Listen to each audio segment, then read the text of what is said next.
Let's take a look at some charts on Tezos from this week's article on Brave New Coin. So Tezos is a proof of stake coin. So I always like to compare the proof of stake coins to other proof of stake coins, whether or not they use staking as a consensus mechanism or they just have a staking mechanism like ZRX does. Tezos leads in transactions per day and is third in market cap, and most of the other metrics are towards the bottom of the barrel when comparing the group here together. The biggest thing with Tezos at the end of the day is 80% of the network is being staked. There's nothing really to do with it other than earn interest on it. I'll talk about on-chain stuff in a minute, but transactions per day and active addresses are still pushing all-time highs, and that's what you want to see. I just don't think it's not really speculative activity, and it's not like DApp usage or anything. It's more or less just staking that I can tell. Tron isn't on here. They have more transactions per day, but it's a free network, so you can't even compare them really. If you look at the daily active addresses, you see it's just insane. Some of that is just Tether, so there's a valid argument to include Tron's daily active addresses in these calculations. If we look at all of the staking coins by notional value, how much is being staked in USD, Tezos is up there in the top 5. ADA, DOT, Algo, Atom, EOS, Tezos. Those are the big 6. This will grow or shrink based on price of XTZ, so long as total amount staked remains the same. If you look at the amount of Tezos held on exchange bakeries, and I say this every video and it's boring and it doesn't matter until it does, but there's a decentralization issue. EOS saw issues with this, and a few other altcoins have seen issues with this, where the community disagrees with the exchange position on an issue or a governance problem, and there's a bit of a rift between the two, which is fine, but the exchange will likely vote for the exchange's best interests. Users can remove coins from the exchange bakery, in this case, fairly easily, and put their money towards a voting interest that they approve of.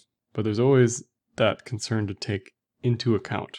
22% of the total circulating supply is sitting on exchanges in exchange bakeries. There's probably more in exchanges that isn't on the bakeries. That's a decent chunk. It's not 51%, but it's a decent chunk. Maybe enough to sway a voting position on something, should that ever come about. Most of it's on Coinbase, Kraken, and Binance, and the other exchanges that have bakeries are relatively tiny compared to the top 3. If you look at all the bakeries, though, decentralization-wise, geographically, they're diverse, which is what you want to see.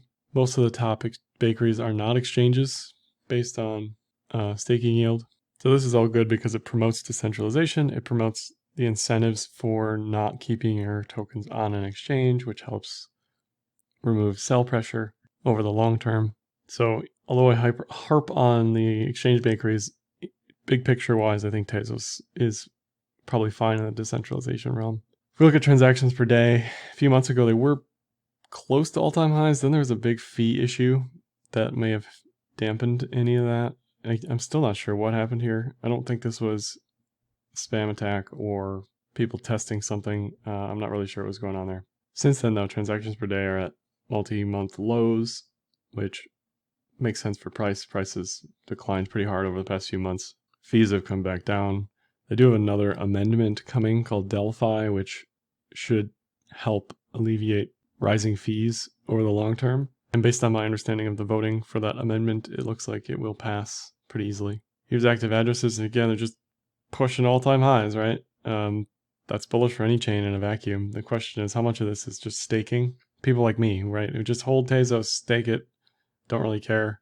I'm pretty sure that counts towards this active address stuff. So it's kind of falsely inflating it. And you can see the daily, weekly payouts spiking. So there's some element of staking going on here, obviously, that's pushing this higher. NVT, inverse metric of economic utility relative to market cap, is pushing all-time lows in a vacuum, is incredibly bullish. Again, the question is, how much of this is influenced by staking versus other activity, speculative, DApp usage, that sort of thing. Organic activity, non-staking activity, however you want to categorize it. It's hard to look at these metrics and say price should be higher than it is without a few caveats, because clearly on-chain activity is extremely high relative to the market cap. But if that represents staking, that may not be enough to push price higher. because in a vacuum, seeing this chart on any pair ever is incredibly bullish. Should be incredibly bullish. I would normally think of this as a bullish divergence for price because price isn't pricing in all the activity on the chain, right? But there's something going on here that the price doesn't care. It's just, to me, that says most of this is staking related and nothing else. It's just people collecting interest, which is fine right now, but it devalues these metrics for this particular token if it should be bullish and it isn't, right? If we look at Google Trends, these have also declined over the past few months with transactions per day since the sort of all-time high retest in price. And you'll see Google Trends closely mirror price. Sometimes it's leading, sometimes it's lagging. But to see interest waning should also be bearish for token price, which it is. All right, let's look at technicals, Bitfinex long shorts, VPVR, yearly pivots, 50, 200 EMA, volume, and RSI. First thing that popped out to me was this death cross on the 50, 200. Had the bull cross in late 2019, had a nice little run here. And ever since the all-time high retest at like 420, whatever that was, price has been unable to really find any momentum despite bullishness in BTC, ETH, DeFi. It's just been nothing but selling, really. No supports holding. This VPVR support didn't hold. This yearly pivot didn't hold. The 200 didn't hold. It looks like this yearly pivot isn't going to hold either. So the next support down is in the 130 to 170 range. Bitfinex long shorts are still heavily net long, but longs have come way off. So there's probably an argument to be made that some of this price action is long squeeze related. I just don't know how much of an influence Bitfinex long shorts generally have on the market in total, but they'll certainly push price lower. You can see these big chunks that got eaten out of these long positions. They'll push price lower as price goes lower because people are closing their position, and that's more sell pressure. No bullish divergence just yet, but that would be something to look for on a lower low. You want a lower low in price, higher low in RSI. So trend-wise, this looks bearish. If we look at a pitchfork, opposed to ETH and BTC, which are snug within the pitchfork for the current trend or above the median line in ETH's case, for Tezos, it is now weeks out of the pitchfork. So it says that this trend is likely invalidated, which you don't necessarily need a pitchfork to see that. But in case you need more evidence, right?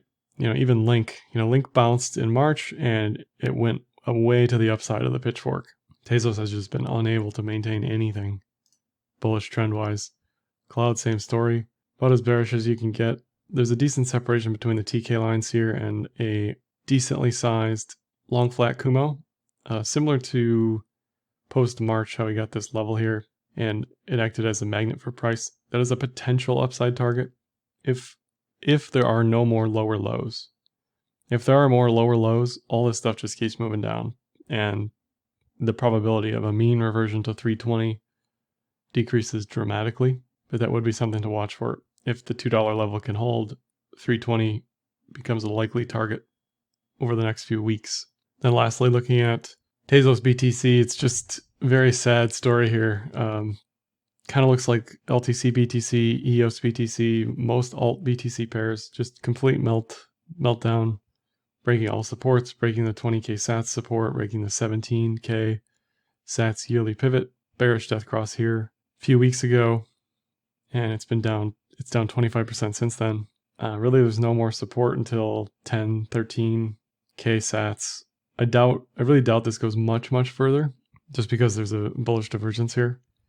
And this may just continue to draw a falling wedge or whatever, but if this does drop to 10K Sats, then things must get really ugly for Tezos as far as price is concerned. I don't really think Tezos goes in the opposite direction of BTC or ETH here, but it's clearly underperforming BTC right now and has been for many, many weeks. It was in this comfortable range here, and it broke down. I think I mentioned that a few months ago at this point, but this was the range to hold. The 200 was the EMA to hold. Just unsuccessful at any of that. So now it's back down here trying to establish some sort of support. So overall, Tezos fairly bearish, even in the fundamentals, aside from daily active addresses and NVT. It appears as though staking alone isn't enough. There needs to be something else. There needs to be DEX activity or DApp activity something. There's got to be something more here to Tezos than what's going on currently in order to salvage any long-term bullish price action, which is completely possible. It's new. It's a new chain. It's got a lot of time. It's solidly proof of stake. They've had several amendments that are successful, so I'm not like discounting it completely over the long term here.